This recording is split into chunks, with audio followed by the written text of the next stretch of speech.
महाभारत का युद्ध इतिहास का सबसे भयानक युद्ध। कुरुक्षेत्र की धरती पर हर दिन हजारों योद्धाओं का रक्त बह रहा था। एक ओर थे पांडव, दूसरी ओर कौरव, और उनके बीच खड़े थे स्वयं योगेश्वर कृष्ण। असंख्य रथ, हजारों हाथी, लाखों सैनिक, पूरा आर्यावर्त युद्ध की आग में जल रहा था।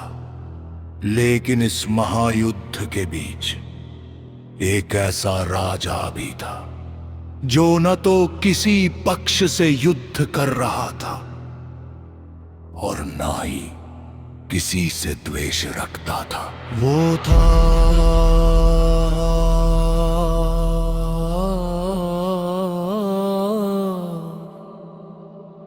उडुपी नरेश। उडुपी का वह राजा कृष्ण का परम भक्त था। जब सारे राजा शस्त्र उठाकर युद्ध भूमि में उतर रहे थे, तब उडुपी नरेश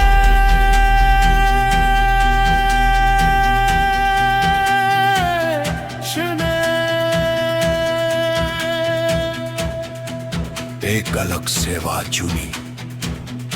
उन्होंने कहा, जहां स्वयं कृष्ण उपस्थित हो वहां मेरा कर्तव्य युद्ध नहीं, सेवा है। तब कृष्ण मुस्कुराए और उन्होंने उडुपी नरेश को एक अत्यंत कठिन जिम्मेदारी सौंपी। पूरे युद्ध में दोनों सेनाओं के भोजन की व्यवस्था। ये सुनकर सभी चौंक गए, क्योंकि युद्ध में हर दिन हजारों सैनिक मारे जा रहे थे। कभी पांडव सेना अधिक मरती तो कभी कौरव सेना।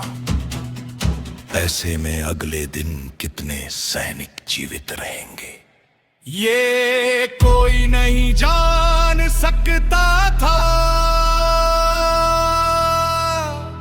और अगर भोजन कम पड़ जाता तो सैनिक भूखे रह जाते।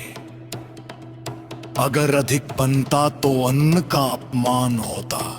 लेकिन सबसे बड़ा आश्चर्य था कि उडुपी नरेश द्वारा बनाया गया भोजन कभी कम नहीं पड़ा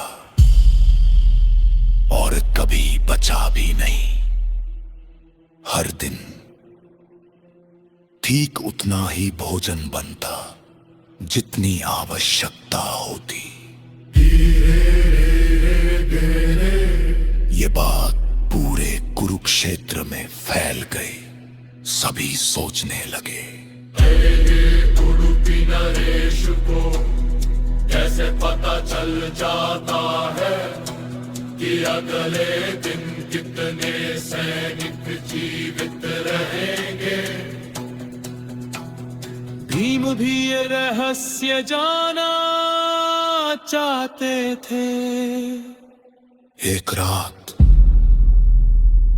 उन्होंने चुपचाप उडुपी नरेश का पीछा किया। आधी रात बीत चुकी थी, पूरा शिविर शांत था। तब उडुपी नरेश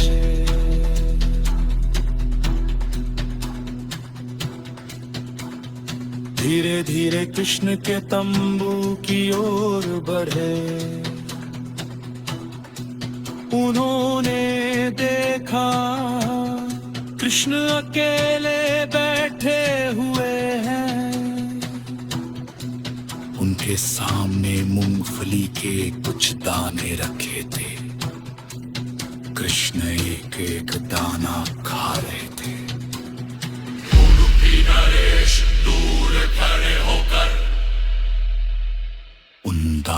को गिनने लगे। एक दाना जिसका अर्थ था अगले दिन 1000 सैनिकों का अंत। 2 दाना अर्थात 2000 योद्धाओं का बलिदान। 3 दाना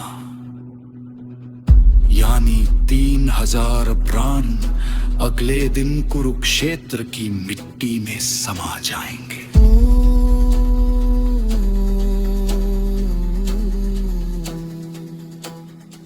उडुपी नरेश समझ चुके थे कि कृष्ण केवल दाने नहीं खा रहे थे,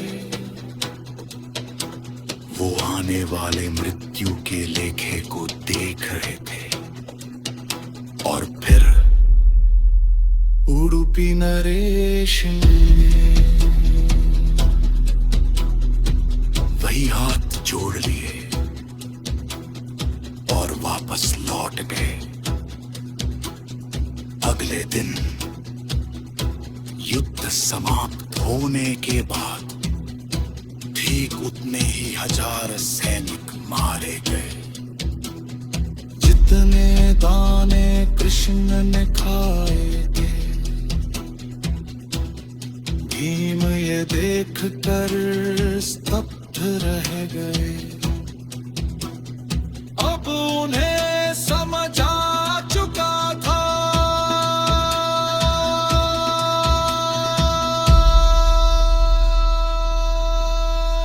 कि उडुपी नरेश कोई साधारण बुरे भागे राजा नहीं थे। वो कृष्ण की लीला को समझ चुके थे। उन्हें विश्वास था कि इस सृष्टि में एक पत्ता भी कृष्ण की इच्छा के बिना नहीं हिलता। अगले दिन भी उडुपी नरेश ने वही किया। रात में कृष्ण के पास गए, दाने गिने और उसी अनुसार भोजन बनवाया। युद्ध चलता रहा, लोग मरते रहे, लेकिन भोजन कभी कम नहीं पड़ा, क्योंकि उस भोजन के पीछे सिर्फ गणना नहीं, भक्ति थी। उडुपी नरेश समझ चुके थे कि जहां स्वयं कृष्ण हो वहाँ चिंता नहीं, केवल विश्वास होता है। महाभारत का युद्ध समाप्त हो गया, कौरवों का अंत हुआ। पांडव विजयी बने, लेकिन उस युद्ध के बाद भी लोग एक बात कभी नहीं भूल पाए कि कुरुक्षेत्र में एक ऐसा राजा भी था जिसने शस्त्र में ही उखा। वो था पूरे युद्ध को संभालने आ, वो थे कृष्ण हत्ते उडुपी नरेश।